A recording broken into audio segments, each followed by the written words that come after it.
The police officer's hand trembled on his holster as he approached the car. Inside, a young black teen sat frozen, his white-haired grandmother clutching his arm. What should have been a peaceful drive home from church had suddenly taken a dangerous turn. The officer barked orders, his voice sharp with tension.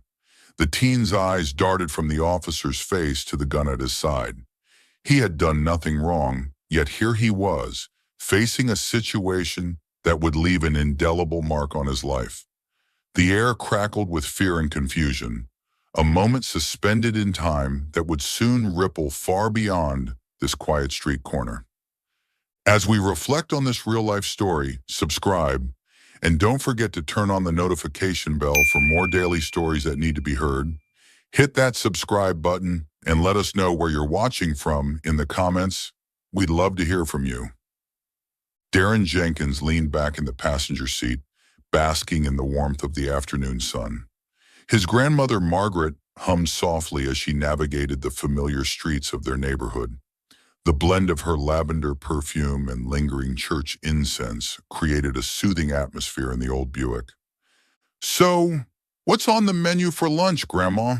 Darren asked, his stomach rumbling at the thought of her famous Sunday roast. Margaret chuckled, her hands steady on the wheel. "You know the drill, sweetie. Pot roast with those carrots you love so much. And if you're good, maybe we'll whip up some peach cobbler later." Darren's mouth watered at the prospect. He was about to respond when something in the rearview mirror caught his eye. A police cruiser had appeared behind them, following at a steady distance. "Everything all right, Darren?" Margaret asked, noticing her grandson's sudden silence. Before he could answer, the world erupted in a cacophony of blue and red lights. The police cruiser's siren wailed to life, demanding their attention. Darren's heart began to race as he gripped the edge of his seat. "What on earth?" Margaret exclaimed, her voice tight with confusion. She signaled and carefully pulled over to the side of the road, her movements deliberate and measured. Darren's mind raced through recent events, searching for any reason they might have been stopped. Had Grandma's tail light gone out? Was she speeding without realizing it? He came up empty, which only intensified his growing unease. Margaret turned to her grandson, her brow furrowed with concern. "Darren, honey, what's happening? Did you see me do anything wrong?" He shook his head, unable to find his voice. The flashing lights painted surreal patterns across their faces, transforming the once peaceful car interior into a pulsing alien landscape. Through the side mirror, Darren watched as two officers emerged from the cruiser. Their hands hovered near their holsters as they approached, faces set in grim determination. "Grandma," he whispered, his voice barely audible over the idling engine, "I think we should keep our hands where they can see them." Margaret nodded, her usual warm smile replaced by a look of growing apprehension. She placed her hands on the steering wheel, while Darren kept his flat on his thighs. As the officers drew nearer, the world seemed to slow down, each second stretching into an eternity. He could see the officers' mouths moving, but their words were muffled as if coming from underwater. Suddenly, reality snapped back into focus with terrifying clarity. The officers had drawn their weapons, pointing them directly at the car. Darren's breath caught in his throat as he heard the command that would change everything. "Driver and passenger, hands where we can see them. Exit the vehicle slowly." At that moment, as fear and disbelief coursed through his veins, Darren realized that this Sunday drive had taken a turn he could never have imagined. The safety of his grandmother's car, once a sanctuary, had become a trap. And as he prepared to step out into the unknown, one thought echoed in his mind. How could this be happening to us? Time seemed to slow as Darren stepped out of the car, his grandmother's protests fading into the background. The next few minutes would reveal the dangerous consequences of snap judgments and misunderstandings. Across the street, a bystander's trembling voice had just reported what they thought was a robbery in progress to 911. The dispatcher's fingers flew across the keyboard, relaying information about a young black man allegedly forcing an elderly white woman into a car. Within moments, sirens wailed to life, carrying the weight of unchallenged assumptions. As the police cruiser screeched to a halt behind Margaret's Buick, Officer Thompson's mind raced through worst-case scenarios. His partner, Officer Davis, gripped her weapon tightly as they approached. The fading sunlight cast long shadows, heightening the tension crackling in the air.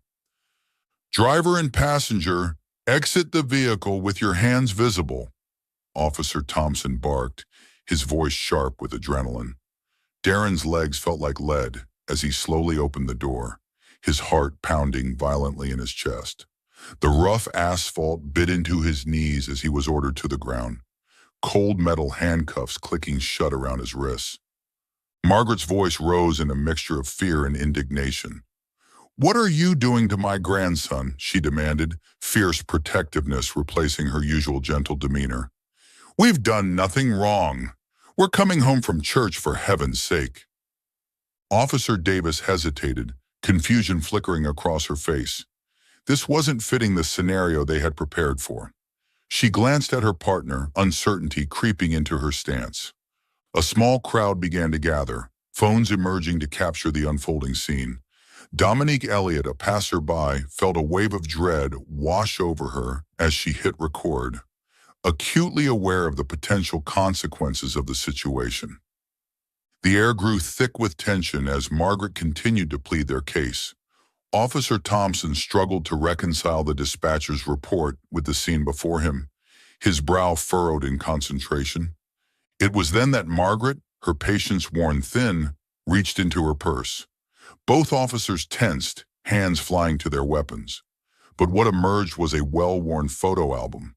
With shaking hands, she flipped to a page showing a younger version of herself with a small boy. Unmistakably, Darren. The realization hit like a thunderbolt. Officer Thompson's face drained of color as the full weight of their mistake became clear. "I think there's been a big misunderstanding," he said, his voice barely above a whisper. As the handcuffs were removed, Darren remained on the ground, his mind reeling. The incident had lasted only minutes, but its impact would stretch far beyond this moment. How could a peaceful Sunday drive transform so quickly into a nightmare?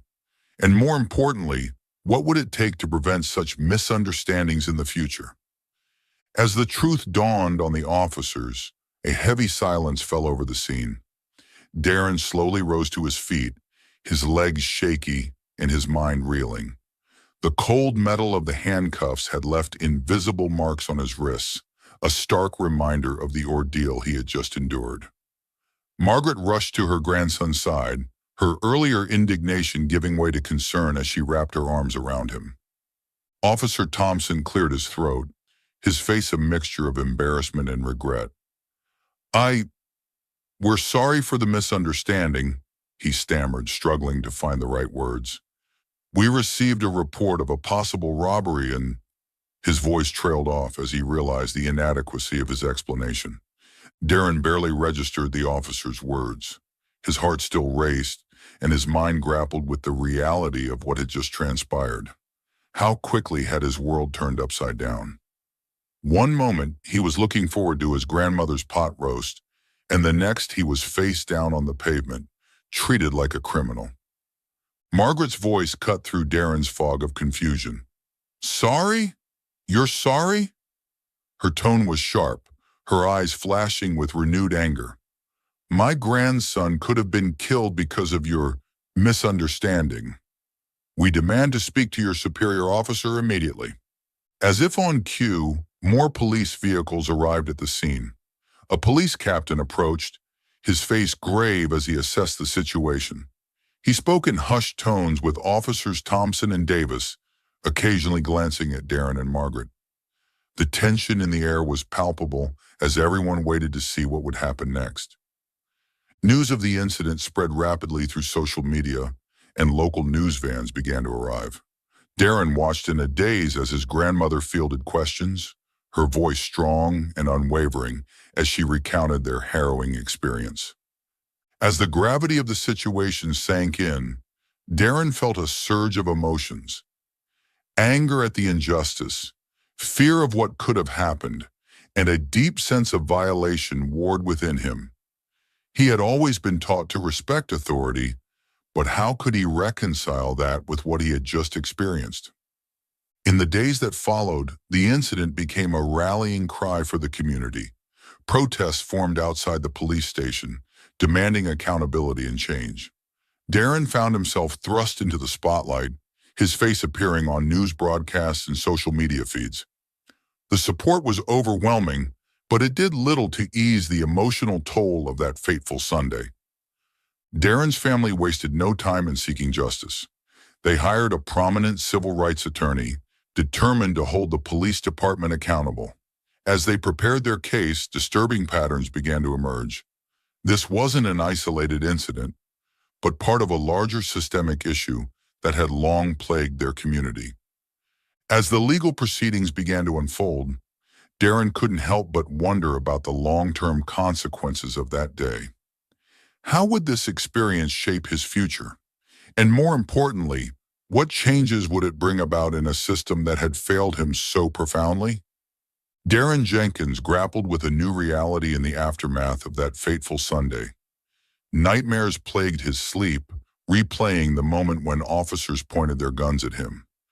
During the day, he flinched at sirens and constantly looked over his shoulder. Margaret, his grandmother, noticed the change. Their once easy laughter over Sunday dinners gave way to a heavy silence, but their bond grew stronger through shared trauma and determination for justice. The Jenkins family channeled their pain into action. They attended city council meetings, speaking passionately about police reform.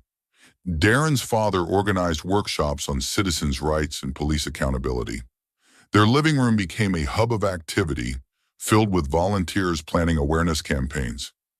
For Darren, daily life took on a surreal quality. At school, he found himself thrust into the role of reluctant spokesperson. He struggled to balance his desire for normalcy with the weight of his newfound platform. The community's response offered hope.